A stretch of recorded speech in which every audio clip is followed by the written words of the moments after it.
This is the Danger Close podcast, Beyond the Books with me, Jack Carr.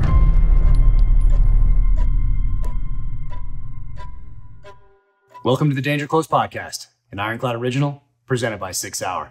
My guest today is my dear friend, Mark Owen. And if you watched part one, you know that took us from Mark's beginnings in a small village in Alaska up until September 11th. So in part two, here we talk about really September 11th up until the raid to capture or kill Osama bin Laden. Mark and I have known each other for over 20 years. We've been dear friends that entire time, and he hasn't given too many interviews. You might have seen his 60 Minutes interview, but he hasn't talked too openly about these things in the past. So you're going to hear some things that you haven't heard anywhere else before. And I was deeply honored that Mark chose to sit down with me to tell this story. So Mark, thank you so much for taking the time to do this and for trusting me with this. And to everybody watching or listening out there, enjoy the podcast.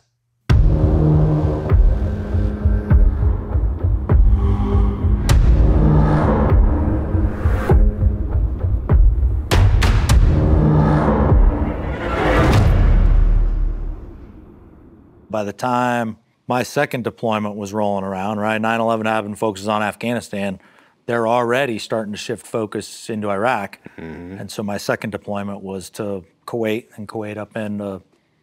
Yep. And when did you guys know that? Because when you talk about shifting focus, at that same time that those guys are on the ground in Tora Bora, at Christmas time, Tommy Franks goes to Crawford, Texas to meet with President Bush, and President Bush asked him to start drawing up plans on Iraq in December of 2001.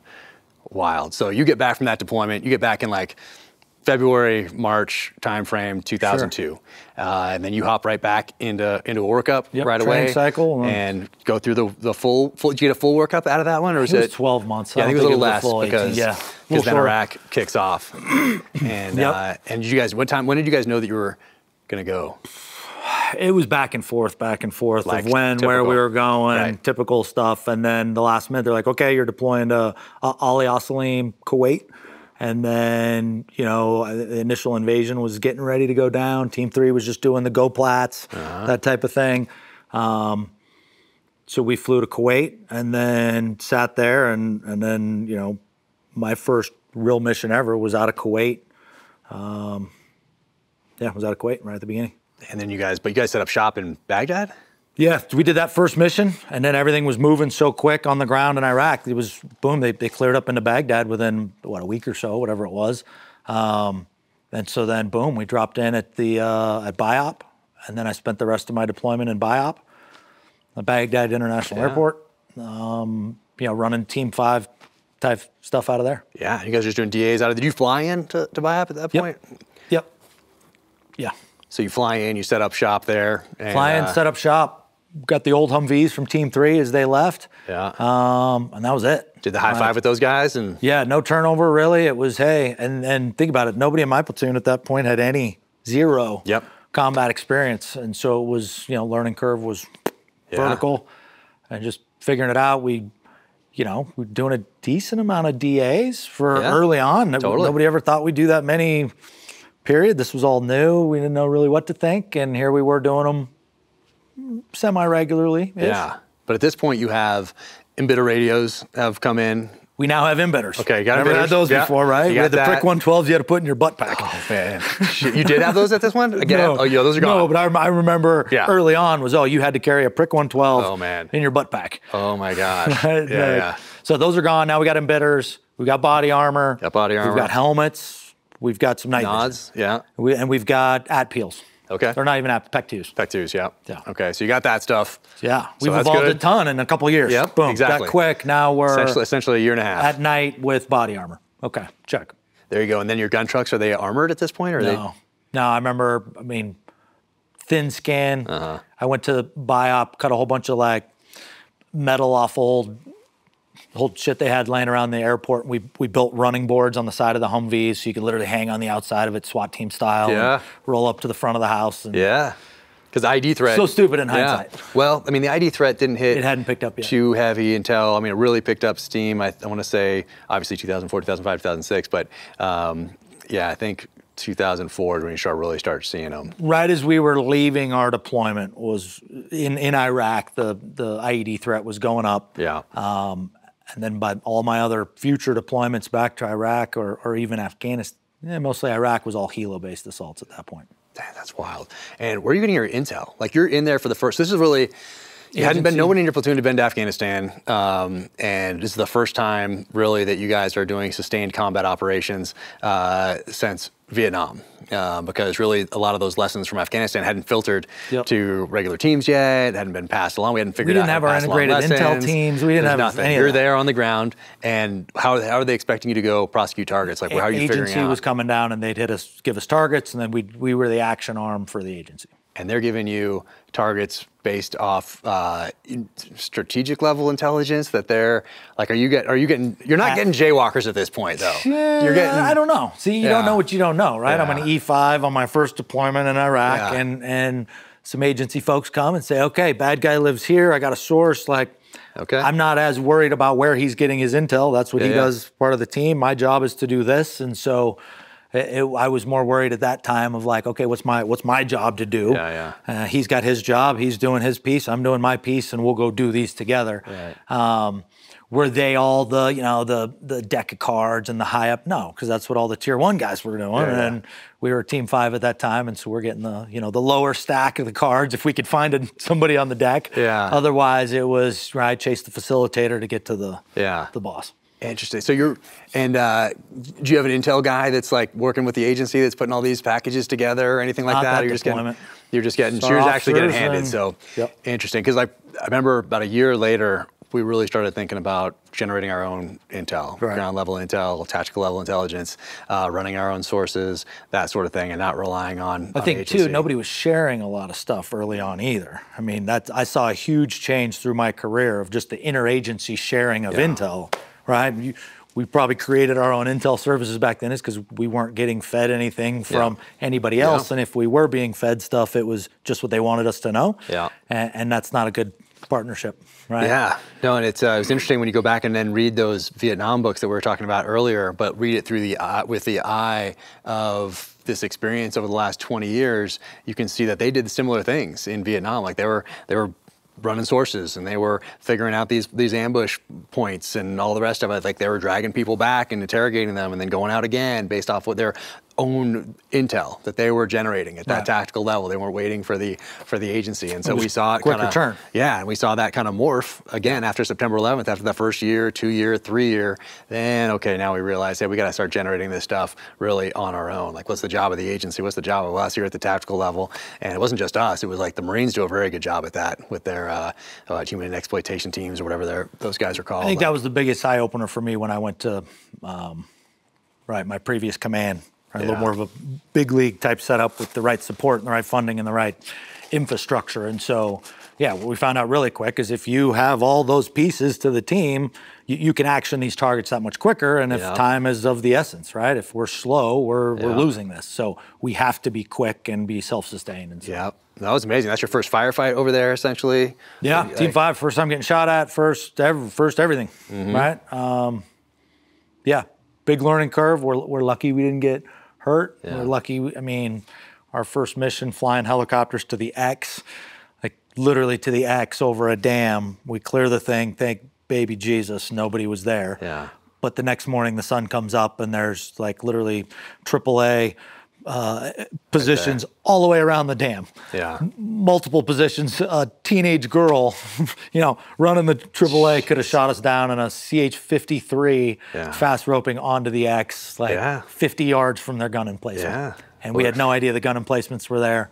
And that was the plan, fly to the X. Well, it's just like you would in training. Just like you would, at Fort Polk, Louisiana. How we're going in. We've always done. This is how we do it. Like, well, this is stupid. We need to figure out a new way to do this. Interesting. So what are your biggest, when you came back from that one, what were the biggest lessons from that deployment? Whether they're like, TTPs or gear-wise, what did you bring back from that? Dude, a ton, because we started off at zero, right? We had all this new gear before we deployed, so now you're using night vision and lasers and understanding really what those capabilities can bring to the fight, especially if you're fighting people without that capability. So I think technology-wise, that was an eye-opener from just that aspect.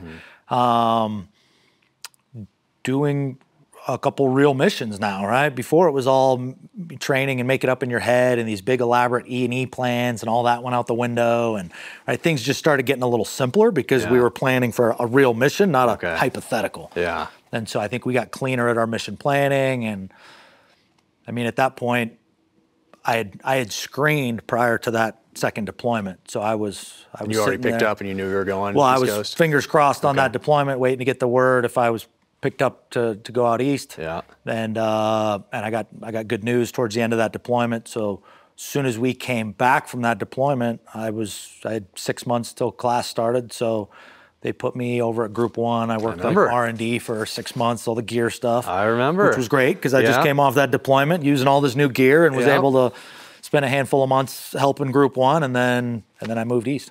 Yeah, and it was, so you were there in January of 2000, was it 2004?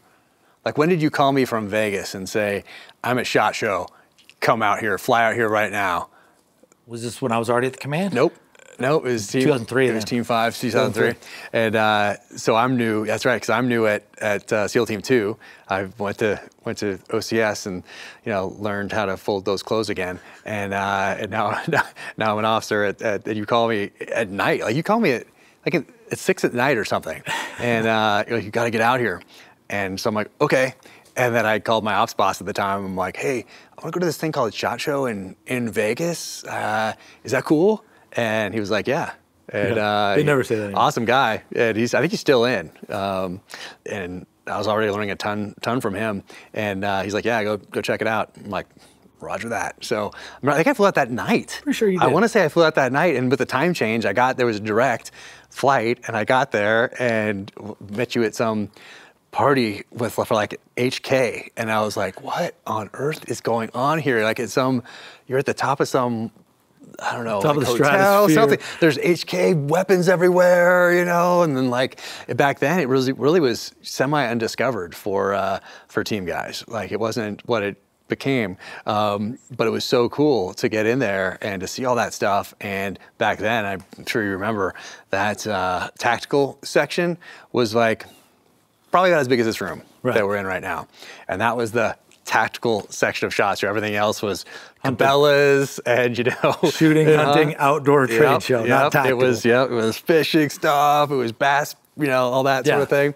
And of course, we hung out around all the tactical stuff, and we're, looking at all these, whatever the latest and greatest was. That was like the first time I realized we could go to these shows and literally sit down with people like HK or EOTech or Aimpoint, and literally with their designers and say, hey, this is what we're experiencing, and have back and forth. And this guy very well. He's in my book. Short and very hairy. Yes. He just do SHOT Show a lot together, right? We go to this meeting one year, and it's with EOTech. Right? It's all their engineers and their like head people, and it's at the time when in the EOTechs, right, the batteries face forward and back. Yeah. So we're sitting there in this meeting, and our mutual friend's like, yeah, I got something for y'all. Right? He's probably still drunk from the night before. I don't know, but he's like. How come you guys never turn the battery sideways? You smaller ones. Right? And all the engineers were like under the table writing down the notes. And that's what like, they did. Oh, great idea. Yeah. Next year we show up at SHOT Show. There's a 100-foot banner of the new EOTech optic with the sight, or the batteries turn 90 degrees and use a smaller battery. You're welcome. Uh-huh. So, yeah.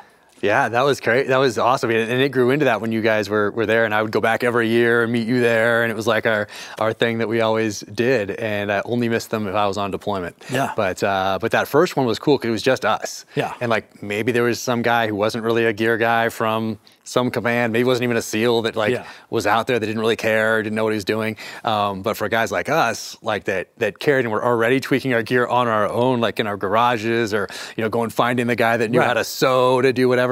Like, it was very eye-opening to see that. And then I remember we met that guy from Surefire, and then he sent me this huge box of Surefire stuff, which today would be, it's probably one's in their museum, and it's probably like a yellow type of But anyway, back then it was some of the newest stuff. I don't think the Scout had come out at that point yet. It was pre-Scout. Pre-Scout. But sent a huge box, and I gave it, of course, to the platoon. And everybody's like, "What is this?" And you're handing stuff out, and that was cool because you're still getting issued like a mag light. I think at the team. And think about it, as gear guys, right? We're the nerds.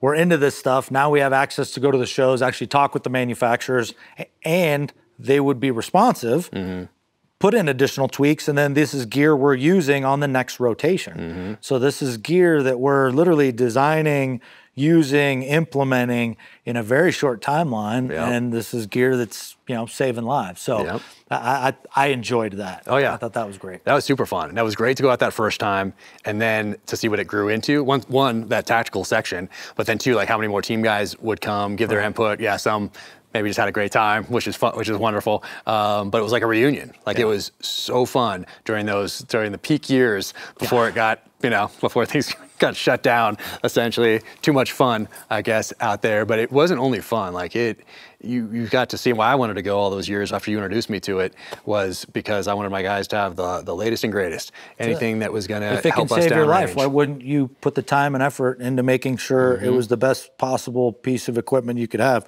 To save your life or somebody else's. That's a no-brainer. Yep. And even well before that, I was doing different holsters because there were guys, especially more focused on law enforcement at the time, on the CQC, CQB side of the house back in the late 90s. And so I was always tweaking that gear, looking at what was out there. The new Kydex, whatever came out, I would get it and try it out, but I'd pay for it. I was always, just because that was just part of it for me. I love doing that.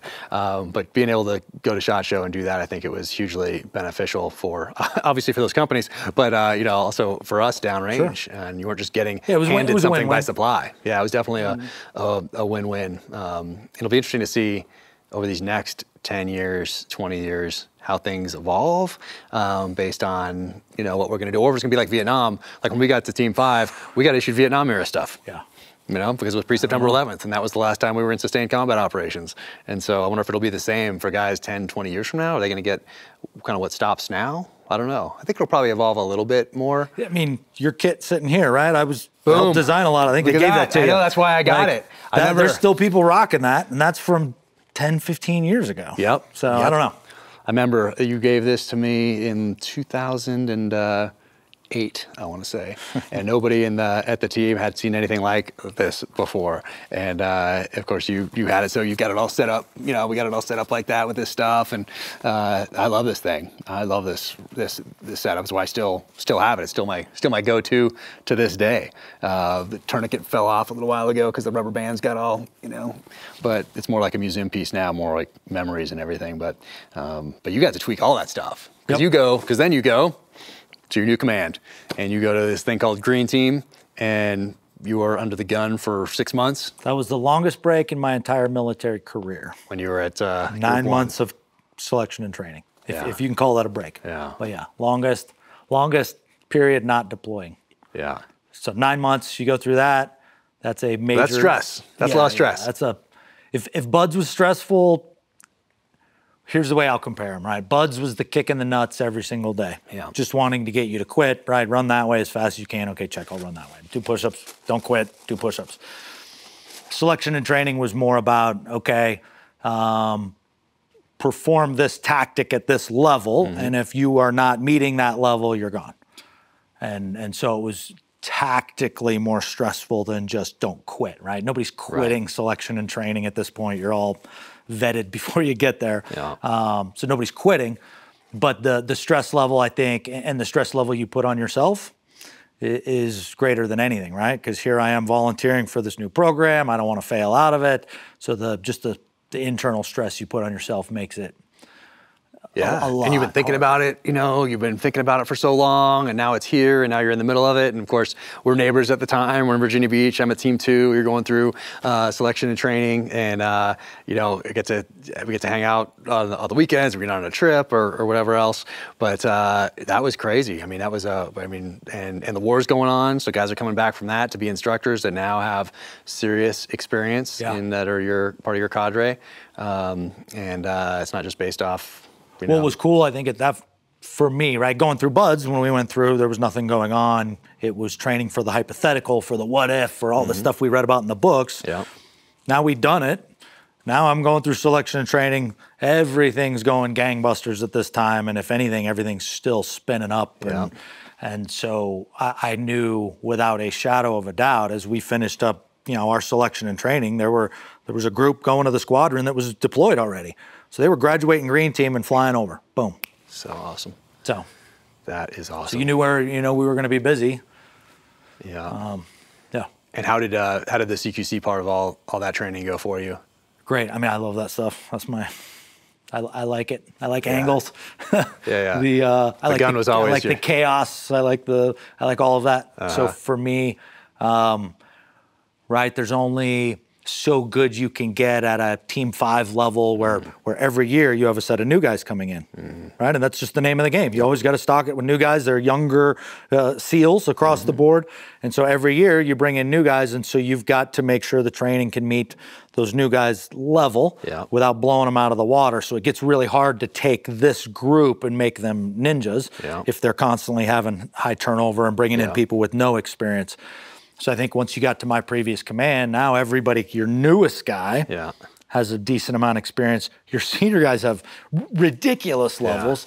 And so it really allows you to take all the command and control out of it and just let the guys eat. Right. And I liked that aspect of it. It was less of the hall boss, 2 guys here, 2 guys there. It was, hey, let it eat, fellas. And it was up to the guys.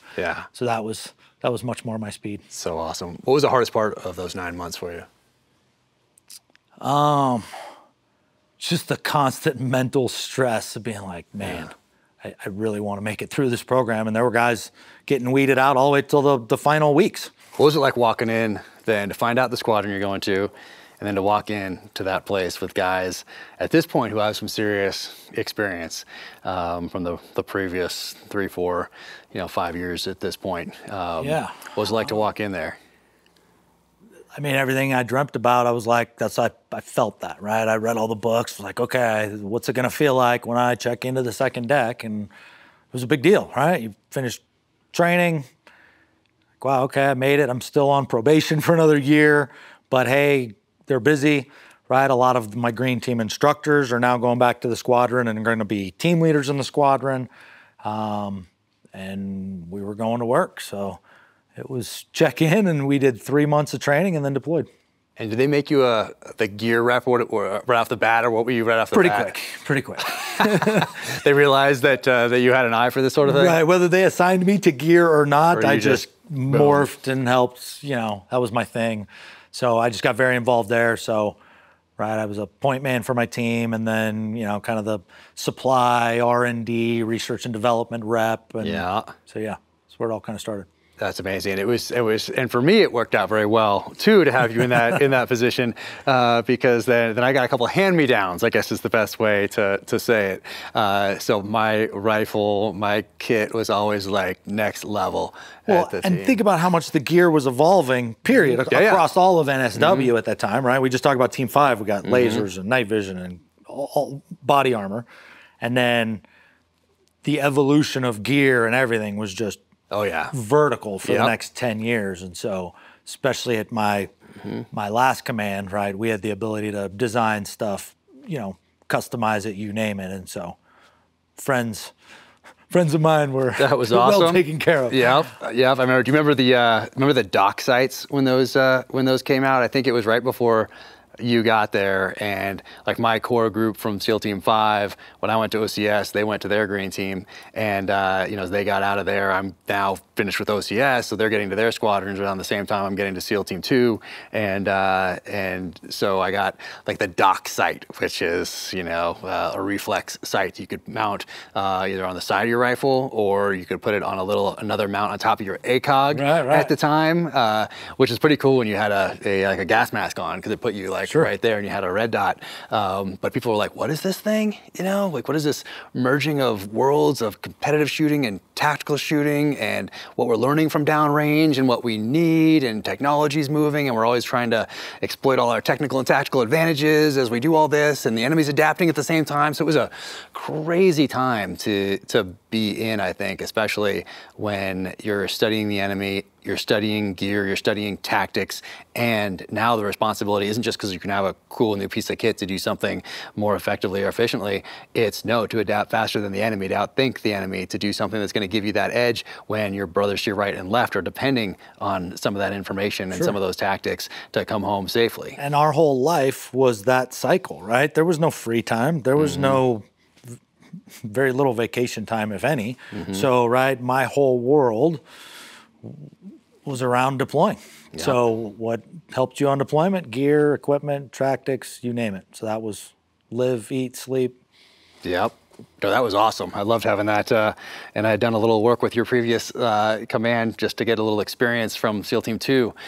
So I got to have my eyes opened to what was going on over there. And then you make it through and you get to your squadron, and I'm getting these hand-me-downs. And at that point, a lot of the people from your previous command had, for whatever reason, come back maybe to the SEAL teams, whether they got in trouble for something or whatever it was. We had a solid group of chiefs and senior chiefs at SEAL Team 2 that came from your previous command, and that was really incredible to be able to work with those guys, have them pass on lessons. They still had, connections, obviously, at your previous command as well. So for whatever reason during that time, like some doors opened between the regular teams and where you were, and there was a lot more. There was a lot of sharing that hadn't happened in the past. I don't know what it's like today, of course, but there was a lot of sharing that took place. I think all that hit about the same time, right? Whether it was intel sharing with different agencies and other DoD units, etc., it was sharing stuff with other teams, right? We created new gear, tactics, whatever at development group, right? Then you're able to develop those things and pass them down. And so, right, the mass was the dry suits. That was something we had at our command for years, and then those things were great. Yeah, I still have mine. I mean, maybe I turned that in. Turn that in. But there's a lot more of that. And I remember before we had Blue Force trackers that we eventually became, fairly prevalent. I got to go back over and to your command and talk with the mobility guys over there, and we were buying stuff off the shelf and showing me how they were tracking and how it was this, a separate network thing. It was like so much sharing, and it was so cool to have that back and forth, and certainly helped us when we got ready to go to Iraq with SEAL Team 2. But you're there for 3 months, and then you're out the door. 3 months on my first deployment with that command. And was that Iraq the first one, or where did you go? That was Iraq, but halfway through that deployment, I went to Afghanistan first. About 3 weeks, a month into that deployment, I switched with a handful of guys. We moved over to Iraq and embedded with the Army, our peer group Army squadrons, and I worked with them through that deployment. They had taken some casualties and needed some extra bodies, and so our squadron, our Navy squadron, sent a team, 2 teams of guys over to embed with their squadron. And that's really telling, because that's a time in the war where people talk about, even at the time they talked about Afghanistan as kind of playing second fiddle to Iraq, and it happened. I saw it personally by going to Afghanistan with when I got to Team 2, and then my next 3, Iraq. That focus really was. Think about it. You said the number of troops we had in Afghanistan early on, right? It took very few. So I think that I'm armchair quarterback in this, but maybe they read into that and thought, hey, 2,500 troops, 5,000 troops, whatever we've got in Afghanistan at this time, it's a very small footprint. Iraq was triple that and much more of a standing army, et cetera. So the risk, they thought, hey, we'd shift to Iraq and put a lot more effort into that. What was the mission in Afghanistan? There we go. That's the question, isn't it? About a year and a half after getting there, maybe even 6 months after getting there. Do you know what the mission was? I think there was a good chunk of time there that nobody really knew what the end game was. Yeah, and at the tactical level, you're like, okay, roger that. We're going to go out and we're going to hit these targets and do our thing.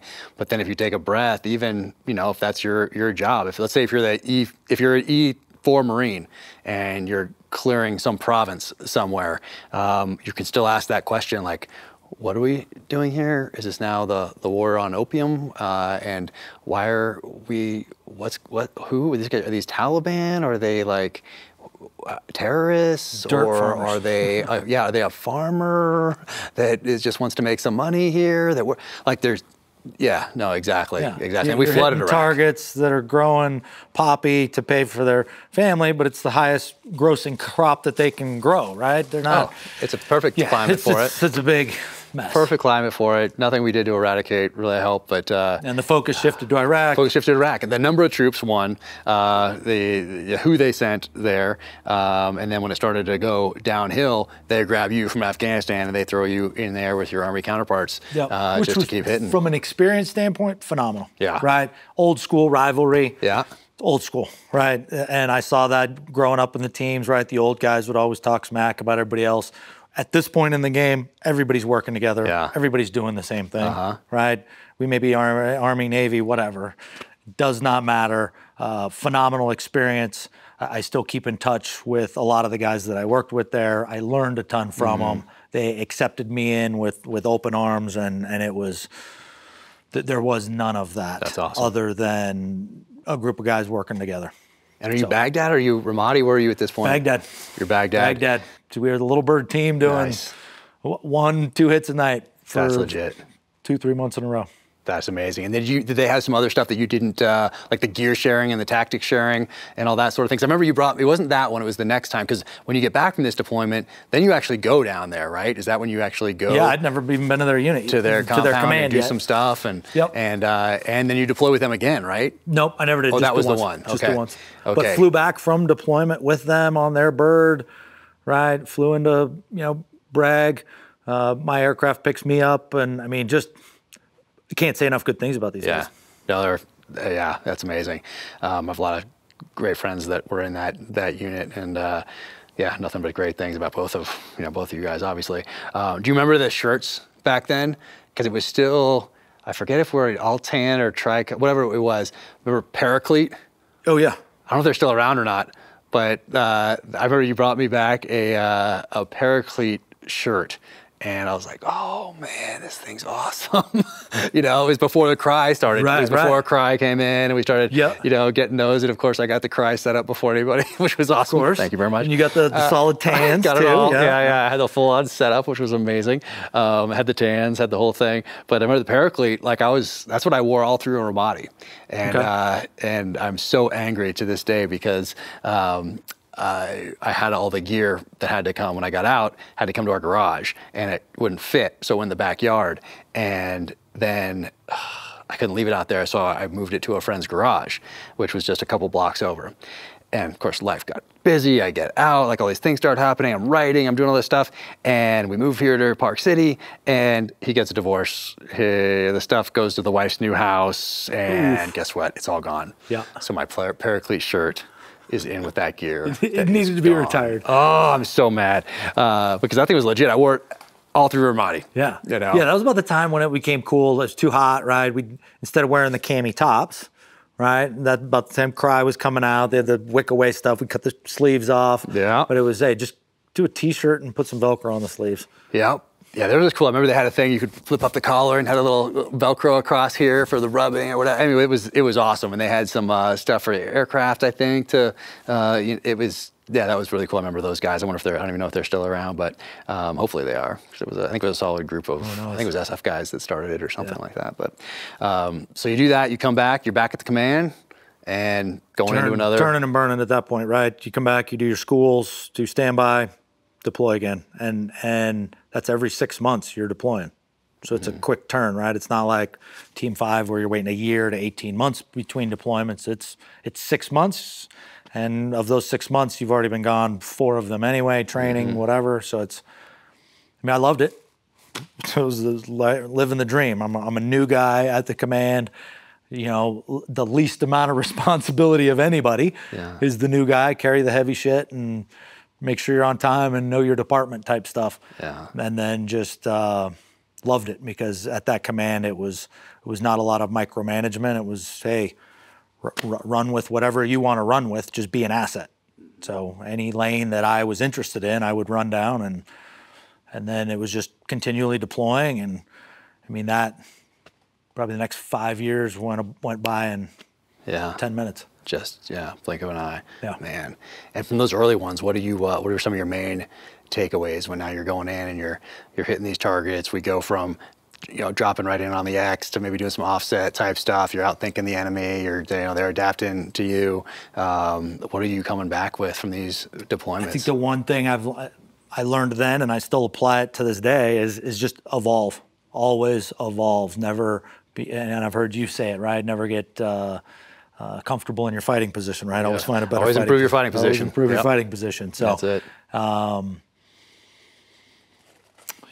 Just figuring it all out, volunteering for as much as I could, and dude, I loved it. There was nothing negative about it, but we were always evolving, right? So little birds to the roof don't work in Afghanistan, so new tactics there, right? Helos to the X doesn't work. So it was always trying to figure out some new way of getting in front of the enemy. Yeah. And you're seeing now guys are getting wounded, guys are getting killed from your squadron, from other squadrons. We're in the mix. And I think at this point, that's when you really start losing a lot of friends and a lot more. It was. I mean, I've said it before. I got 41 dead contacts in the contact list of my cell phone. And I know the teams have lost way more than that. Those are just guys that I knew and was lucky enough to have their number. Yeah. But yeah, I mean, with that fast-paced operational, right, the risks were there. Risks were probably arguably only going up. And so, I mean, every night there was a new close call, or every night there was somebody getting hurt or killed or whatever. And are most of these now going back to Afghanistan, or did you go to Iraq a couple of times in there as well? Iraq, I was balanced. Okay, both back and forth. Some of the Afghanistan rotations were a little different, worked some of the outstation stuff. A little less of the direct action, but one other SEAL, and a handful of locals. It's a little different mission set, different stuff to do. You were a very junior, middle of the road enlisted guy, and now you're the ground force commander acting as an officer should, running the radios, you're the one-stop shop. And so that was cool to be exposed to kind of some of those positions. When you were out there, did you want to be with the squadron doing of course DAs? Of course. You always want to be with your buddies, laying the smackdown. Not that you couldn't do that with these other deployments, but it was just different. Yeah. And at one point in there, you go, I don't know if it's earlier on or right in the middle of this crazy process where you go to Pakistan, you go to Islamabad, right, with and you guys are there because was this the man in the flowing robes? This was the first big spin for the man himself. 2007-ish, is this 2007, 8? Somewhere in there. That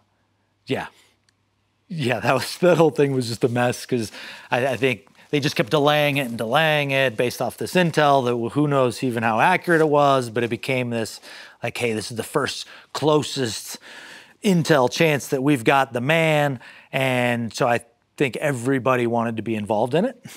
So it grew and grew and grew to epic proportions. There was going to be this big assault into the mountains, and like 2 days before the mission, Master Chief comes and grabs me and says, hey, we're gonna send you guys across the border, do some different stuff.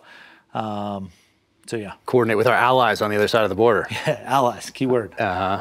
And what did you take away from that? Like, one, looking back now with hindsight and everything else that's come out since then, and do you think that was a legit spin up and that we just messed it all up because so many people wanted to get involved and it got too crazy, or was it red herring? Or was it just some intel that wasn't quite right, and we spun on it? And I don't know. I think intelligence people sometimes can see things they want to see, right? And I've had some phenomenal intel folks and some horrible intel folks, and I think they were maybe reading into it, wanting to see more than they were seeing, hoping that it was lining up because this was the closest they'd had. Right. And so because of that, everybody got overly excited and it became this big thing, and we bombed the shit out of some empty mountains. Yeah. Our guys inserted right into the mountains, right? There was the bin Laden DNA specialist who now all of a sudden mandated, comes down from above, this female who's never been to Afghanistan before, but she's the bin Laden DNA specialist. She has to insert with the ground assault package into the mountains. Wow. It's like this stuff's coming down from above, all the good idea fairies. Everybody's throwing extra people on the chalk loads. Oh, yeah. And I wasn't even a part of this. I was in Pakistan. But when they inserted at like 11, 12,000 feet, the story I got from my buddies was she immediately came down with altitude sickness, spent the next 3 days on the mountain throwing up. They carried her bags around. There was no bad guy seen. There was no gunfights. There was no anything. 3 days later, she got medevaced and they all came home. And was one of the lessons learned from there is, hey, show us what is in this case and teach us how to do it if we need to do the DNA stuff? We had said that many times before, but I think that's right. The good idea fairy doesn't listen to logic. Yeah. And it's really hard to affect that space sometimes from our level. Yeah. I think the biggest lesson learned from that was, hey, this turned into a clown show immediately because of how big it was and everybody in the world knew what was going on. So there was no keeping it quiet. And I think when the next the next spin happened, it was kept much more on the down low, much more quiet, small group. And yeah, that's wild. And at some point in there also, you spin up for Bergdahl. Yep. In there somewhere. Was it multiple spins for him or just like no, just one? Right, he's the guy who walked off the base. Full moon. Long flight time to the target area that we thought he was in. We didn't have much cycle of darkness left. And as you know, right, we don't like to op when it's full moon, right? It's too bright out, too much risk to the flying school bus that we're going to land on. We don't even have a specific area where we think, a specific compound where we think he is. He's just in this area. Lots of compounds in there. Not really the best way to action a hostage rescue target.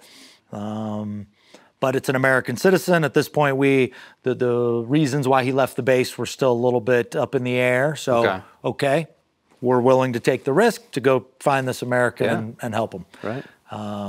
We landed. As soon as we landed, PKM fire into the helos. Big running gunfight in all different directions.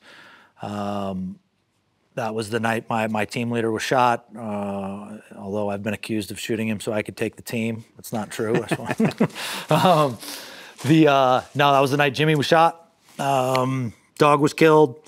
Didn't get Bowe. We got intel reporting that he was in the area, was close by. He might have been in the area somewhere close, but we ultimately missed him. Dealt with a handful of bad guys.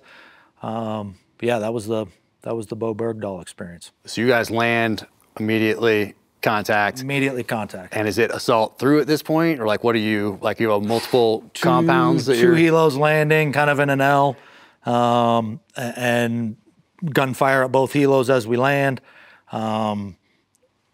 People squirting out of targets all over the place. So wasn't really a base and maneuver type assault one building.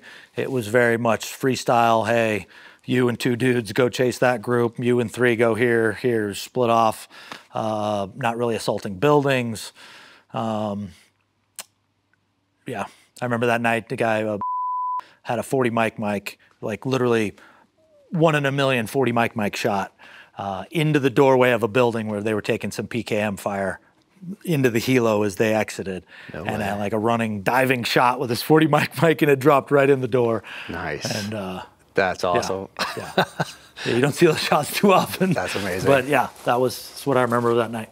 Nice. And as you're moving through, when does Jimmy get hit? Was it like in the middle or right off the bat? Towards the end. Yeah. We had probably 4 or 5 bad guys-ish split up. So I had me, another assaulter, and an EOD guy. We went after 2 behind a hay bale.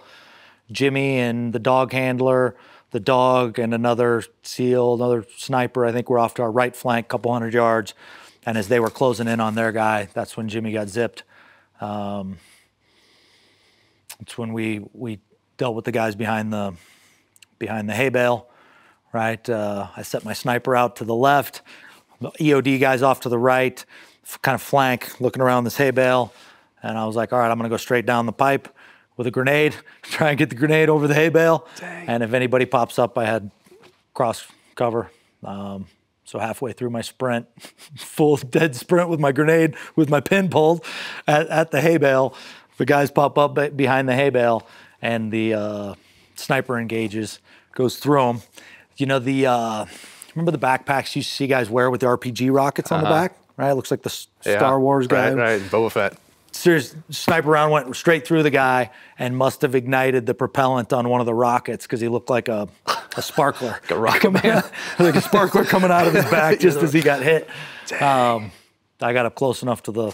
So you did throw it? Oh, yeah. I wasn't skinning that thing. Not going to put that... Nope, it was going elsewhere, away from me. Yeah. Got over the hay bale, took care of them, and just, kind of a crazy night because of how sporadic and diverse the whole gunfight became. And where did Jimmy take his round?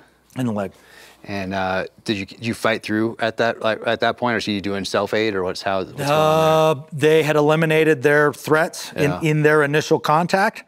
One of the snipers with me was also a medic, so he had to make movement over. They put a tourniquet on right away. It's a phenomenal photo of Jimmy sitting in the helo. It's floating around on the internet. Yeah. I think it's in his book too. But he's sitting there in the helo, tourniquet on, bloody leg, and he's sitting there sucking on his fentanyl lollipop. Yeah. So, man. Yeah. That's crazy. And did you see him when you get back after that, or is he off to Germany? Right. Anybody gets hurt that bad, right? They're in the main cache, and then they're off. So I didn't see Jimmy again for 3 months, 4 months. So we got back from deployment. And you take over for him? Yeah. So then, boom, that night I became team leader of the team. Everybody moves up one. Dang. And go back to work the next day.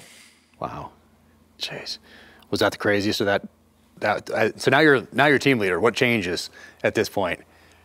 Like, you're so well prepared at this point for anything that comes your way. What's all we'd done? Yeah. So this is all I did right, since I got through training. That's it. There was I didn't do anything else but this. That was everything we did. So, now I'm a team leader. Responsibilities changed a little bit because I'm team leader, but ultimately we're doing same thing. Same stuff. Nice. Same stuff. Yeah. And then you get back from that one. At what point do you find out that something might be a little fishy with old Bowe Bergdahl? Are you continuing to track him this deployment? Yeah, we got intel reporting that he had been moved across the border a week after our op where Jimmy got hit. Yeah. Like, okay, he's across the border. He's, the Connie's. Yeah. He's over there. We don't know where. That's on him. Yeah. That's when we start hearing a little more reporting that he'd walked off his base, that type of thing. Yeah. But again, at that point, right, there's so much stuff coming down the pipeline. There's always 10 targets on your list of things to do. Yeah. So you're not a lot of free time to be like, well, let's go spend some time thinking about Bowe Bergdahl tonight. Yeah. No, I don't have the free time or the luxury to stress about him. Got it. So nobody's thinking, this guy, Jimmy got hit because this guy walks off his base. Yeah. Well, that's the other thing, right? At our level, at the unit I was at, we're very political, right? I'm sure we'll talk about Captain Phillips stuff, right? There's a lot of stuff that we were used for that, I don't know, hindsight, perspective, you start getting high enough in rank and you're into planning these things and just perspective starts to shift a little bit on some of these ops. Yeah. The risk versus reward. Right. Start asking a little more questions. It's not just about, hey, I'm really happy to do my job. I'm like, well, why are we targeting this guy? What's the upside? What's the downside? Let's articulate the risks versus reward of targeting this guy. Okay. Let's be a little smarter about this. Why are we risking human life, right? That's when a lot of our tactics started changing, right? We used to do the hostage rescue hostage rescue clearances, crash the room, run in. That was slowing down, right? It was combat clearance, not hostage rescue. So a lot of those things were evolving. Yeah, which is interesting because police officers have been doing combat clearance, on their own with a big mag light and a Smith and Wesson revolver since the beginning of time, essentially, or since since they had flashlights and more modern revolvers. But clearing some house in a city where they get a call, there's some sort of a disturbance. Yeah. They're by themselves, or they're two of them. Not with an assault team of 30 dudes. They're not kicking in and doing that, but they knew enough, to do that sort of thing. So it's really cool to see how. Well, that was a fight. That was a fight to get some of our senior level guys to understand that we could do combat clearance almost as fast, much safer, take more accurate shots from behind cover and concealment than barging in a room and face to face. And I've had plenty of those debates. And those are not. I don't know. Yeah, those are. I'd much rather take a shot from the doorway than run in the room, be 3 feet from you, and have to duke it out that way. Don't rush to your death. That's it. And I remember those when all that stuff started changing, and you guys started developing those tactics. And I was very lucky that my platoon got invited over there to do that, and we got to run the house and get lessons from you guys, and get pretty good at doing that sort of thing. But that was amazing. I think that saved a lot of lives, actually. And what, at some point in here, when do ROEs start affecting you guys, or how political are night raids versus call outs versus, when do you start feeling that at the tactical level, when you start feeling those strategic level? Yeah. Really start creeping in, right? They wanted to take the dogs off the battlefield, right? Our dogs were invaluable, saving our lives. They saved your life that night, right? With multiple times, the dogs have saved my life, our team's life. These dogs are invaluable. But the enemy would say, "Oh, well, they're unclean," and complain, and all of a sudden, it's coming down from our leadership that we shouldn't bring dogs on missions. Now it's, hey, you've got to partner with your Afghan partner force. Now it's a lot of these new things are starting to change. The rules of engagement are changing. Now it's, right, we called ourselves NCIS Afghanistan. Oh, yeah. Because CSI. Right, as the supply rep, I went and bought everybody a digital camera. Right? Not a new knife or some new explosive or grenade. I got everybody a digital camera. Oh yeah. Everybody in the squadron had a nice camera, so we could take all the photos and all that came with it. CSI Ramadi, I remember it very well. Yep, and it became all those shooter statements. You had your bad guy, you brought him back, and if you didn't have all the stuff to actually prosecute him with, they weren't going to do anything. They'd catch and release him, catch and release. This is why I get so upset with senior level leaders, and why I've been giving them such a hard time with whatever platform I have today, because they got manipulated by an enemy who learned, who they didn't respect, because they immediately acquiesced to no dogs on the battlefield because they're dirty. Why do you think they're saying that? Say, get the dogs off the battlefield. They want you to take the action that you're taking.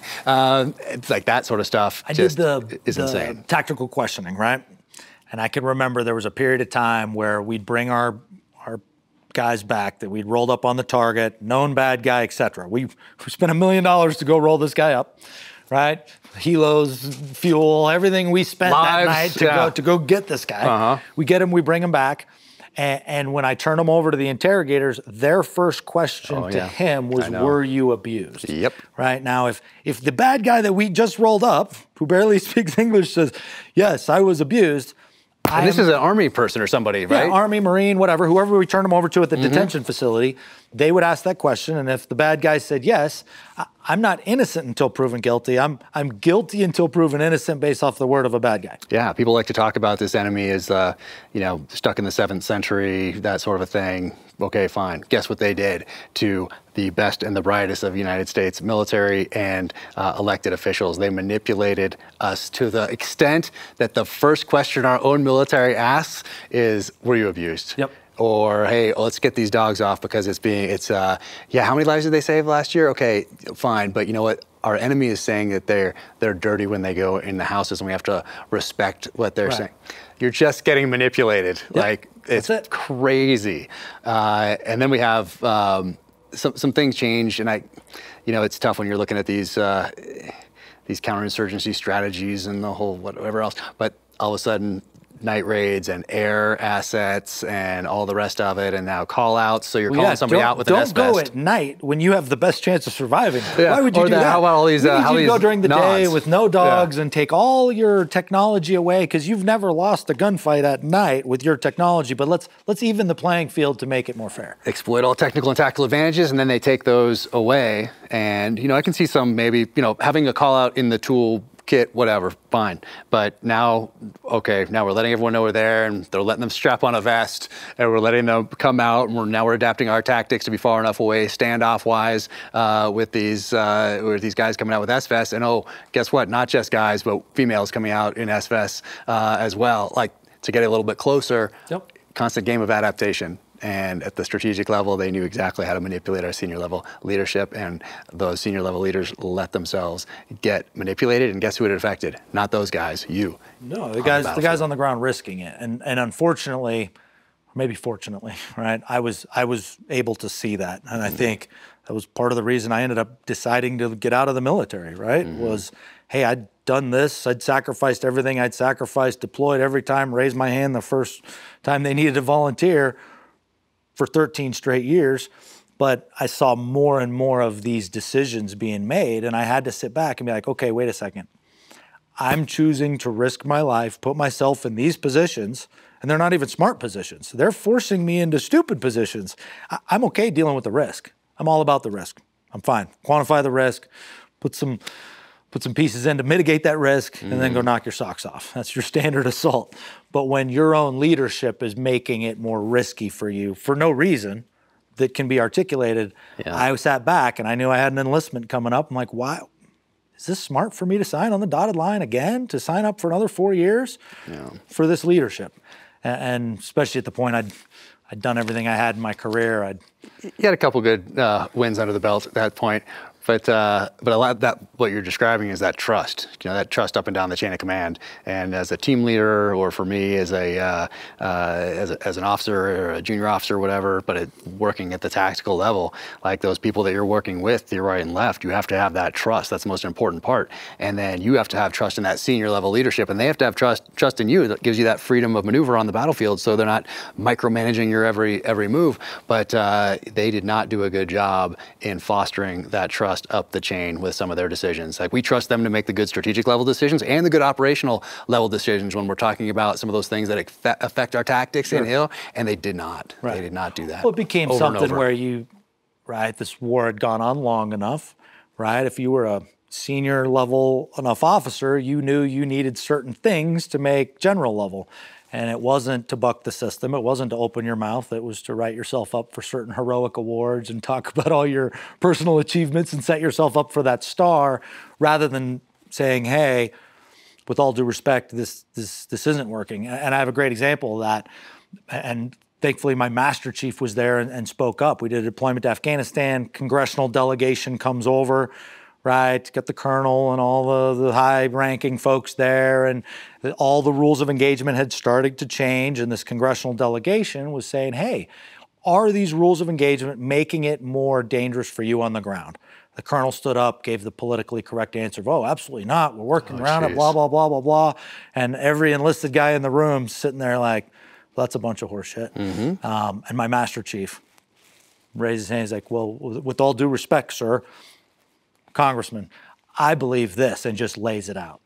And so I believe they get it sometimes, but a lot of times these delegations come around and they're only presented to the people who are going to tell them what they want to hear, rather than somebody who's actually speaking the truth, so they can then make decisions off of those hard facts. They were just fed, hey, it's really shiny, everything's going great here, move along.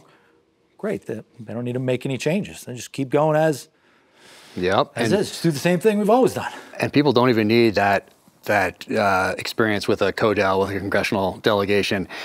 Any E1, E2, E3, O1, O2, O3 can be at an outstation in Afghanistan, be at a forward operating base somewhere or whatever, and then turn on the TV and see a general in front of Congress saying things like, we're making progress, our partners are hitting their milestones, I just need a little more resources, a little more troops, a little more funding. And you can go back and you can play those same generals, different person, same uniform, saying the exact same things in 2003, 2006, 2010, 2015, 2017. Name one of those generals who got promoted by saying, nope, we're doing it wrong. Oh, we've got this wrong. We need to shift fire. We need to do, no, it's never about owning a mistake and shifting fire. That's why it takes 20 years to correct from a whole bad decisions in Afghanistan. And I'll give you the opposite, is that the one general who said something that is, things aren't going so well. Guess what happens to him a little while later? Done. It was the first relief for, they didn't even specify what it was, why they took him out of there, why Robert Gates took him out of there. But that's why. And that hadn't happened for, yeah, exactly. That hadn't happened since Truman did it to MacArthur in the Korean War. And guess what that also does?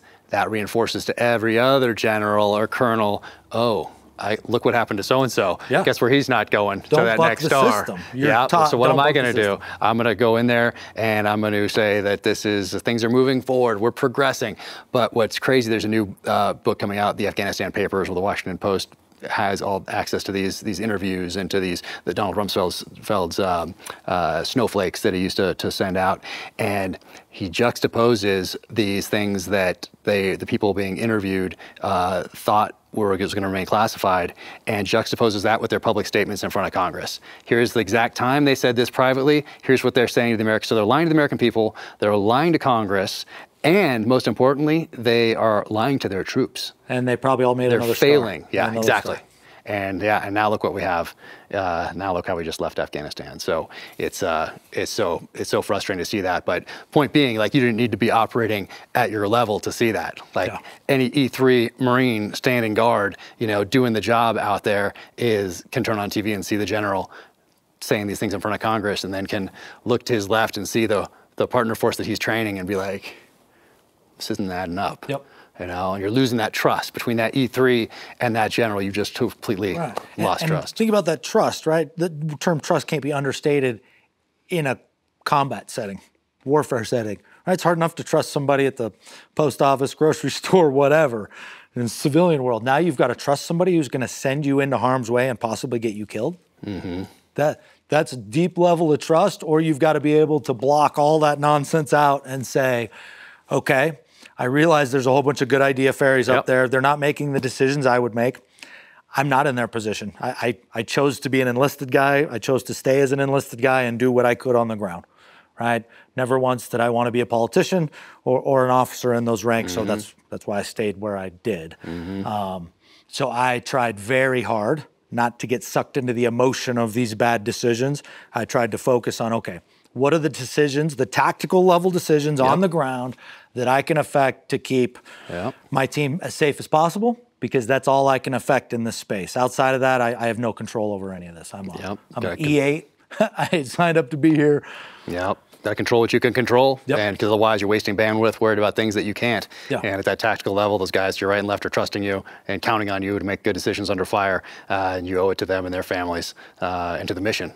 And I think that's why, right, the emotional response to what we're seeing in Afghanistan right now is so much deeper through people who actually served there. And when I say served, I mean served, right? Not just sat on the fob or the general who ran it. The guys who were very emotional about this were the people who lost a ton of friends and blood, sweat, and tears. Oh, yeah. Doing and then their what families. they asked us to do. And then imagine the families who lost sons, daughters, the brothers and sisters who lost siblings, that sort of thing. So it's not just that person that was there, it's their immediate family as well. So it's, or not even just immediate, their extended family as well, and friends as well. So and I totally get it. But interesting that you talk about, when we're talking about the dogs and we're talking about manipulation, it didn't oftentimes even need to come from the enemy. There's got Sean Parnell is running for Congress in Pennsylvania right now. I had him on the podcast a couple of weeks ago. He has a book called Outlaw Platoon, and he was, college kid, raises his hand, gets up, all of a sudden he's a 10th Mountain Division, second lieutenant, first lieutenant on some outstation on the Pakistani border, and they're just getting hammered, right? And they're going out and they're leaving base and they are getting hammered and they're fighting and they're adapting. They're losing guys, and it's chaos, like every day in daylight. It's just chaos. So they leave to go do a patrol for I think it was like 7 days or something like that, whatever it is, 3 days, whatever. And they have these dogs, just like we do everywhere we go. Who do we have? JDAM, Trigger, whatever else. We have dogs that are part of the family that aren't necessarily our military working dogs, but they're there. They're part of the family. They're around the fire pit, whatever. A postal person that used to do the ring routes, remember the ring routes for resupply? So somebody came in and she was delivering some mail and a dog barked at her and she went back and complained about it. These guys leave base, they come back, all their dogs were euthanized. They killed the dogs and burned their bodies. Wow. And they were devastating. American forces came and did this to the Americans. While the platoon was out, so they couldn't do anything about it. Those guys came back. There's your leadership. Devastated. Sure. Because so oftentimes we do it to ourselves. Sorry, that angered me when I heard that I had a story. pet monkey. Did you? Every Where? Afghanistan tour, I had a pet monkey. Are you serious? Until the pet monkey, like, it'd always pee on everything. People come visit, and then it like bit some agency chick one time. Oh. They're like, all right, everybody get rid of the monkeys. Oh, that is crazy. The monkeys have rabies. I don't know. Where did the monkey live? In a little cage. In a cage? Like Like in next to your... Afghanistan, you're like, somebody build a cage, get the monkey, the pet monkey at the office. That is hilarious. Oh, man. And then the dogs also, I remember more than one occasion, bringing those dogs back, which was cool. And some of the regular units couldn't do that, but I remember doing the paperwork where all of a sudden they became military working dogs. Right. And here's some paperwork and here's a signature and here's a crate and guess who's coming home? A stray dog J-Dam who became our mascot while we were over here. Yeah. So that was pretty cool that we got to do those sorts of things. But they're probably they're come after me now. Yeah. I said that. Right. You said that? Yeah, exactly. Big time. The problem is what, 2010, 11, that was all when you could see the writing on the wall, right? Like, you had to be blind not to see the way the Afghan war was being fought, the politics included in it, you name it. And it was something you could see and you knew was, or at least in my heart at that time, I didn't see any positive end in sight. Thank you for tuning in to the Danger Close podcast, an Ironclad original presented by 6 Hour. That was part 2 in a special 4-part series with my dear friend, Mark Owen, titled The Head of the Snake, Killing Osama bin Laden. If you haven't picked up his first book, No Easy Day, be sure and pick that one up. Second book, No Hero, get that one as well. And tune in to part 3, where we talk about the mission to capture or kill Osama bin Laden. Until the next time, take care, stay safe, keep fighting.